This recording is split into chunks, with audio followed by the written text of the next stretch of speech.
The entire dynamic in the state of Florida is shifting in recruiting, and it's been a long time, and it's about time that we had the chance to say that. As I have said for months and months and months, ever since I came to 24/7, and I've done a segment about this, the key to competitive balance at the top of college football is not the NIL or transfer portal. It's not college football playoff expansion. It is the evening out and the keeping home of talent in the state of Florida. Unless you do that, then no amount of playoff expansion is going to change the fact that the same few teams seem to be dominating every year. And so we've got new coaches all over the place. Mike Norvell's got a little bit of a head start at Florida State, but we've got Billy Napier and his staff coming in Gainesville, and we've now got Mario Cristobal coming in the door at Miami. Let's quickly review just how violent the situation has been on the recruiting trail in Florida.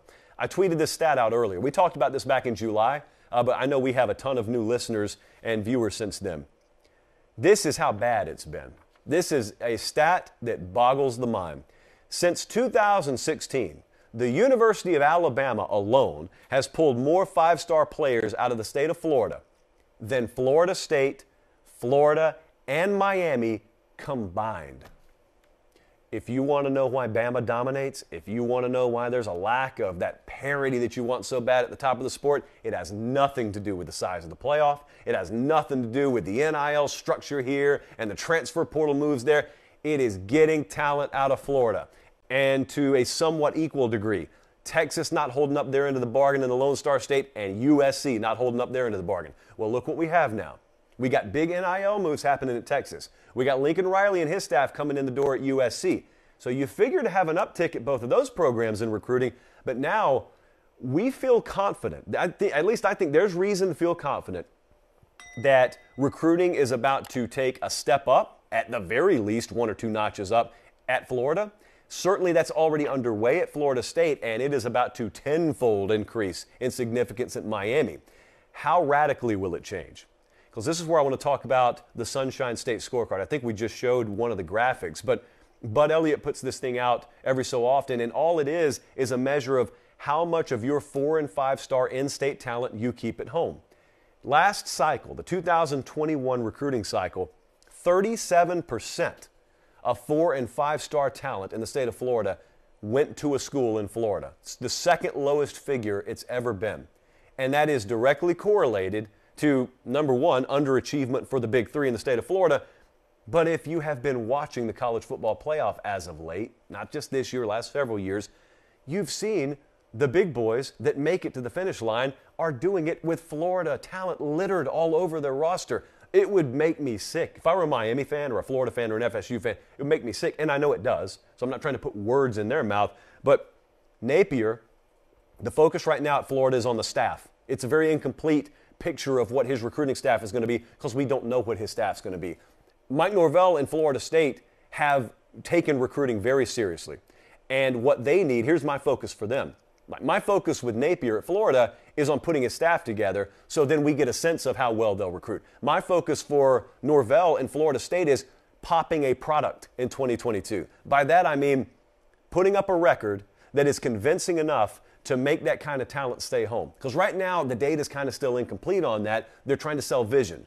They need to sell vision, and they need to package it up with a very, very promising record on the field in 2022.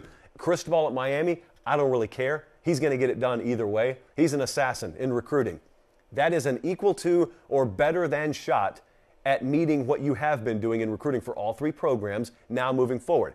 I would venture to guess that 37% Sunshine scorecard rate ups itself to 55 or 60% over the next 2 to 3 recruiting cycles. Now that's a pretty drastic uptick, but I think it's warranted to think in those terms. The entire country should be tuned into this, though.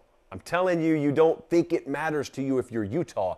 Or let me use the two programs I mentioned when we started this.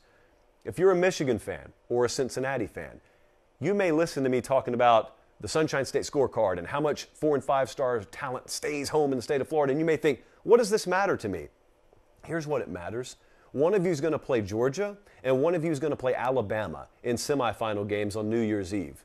They are favored against you, and they will out-athlete you. Doesn't mean they'll beat you, but they'll be favored and out-athlete you due in large part to talent that they've gotten out of that state.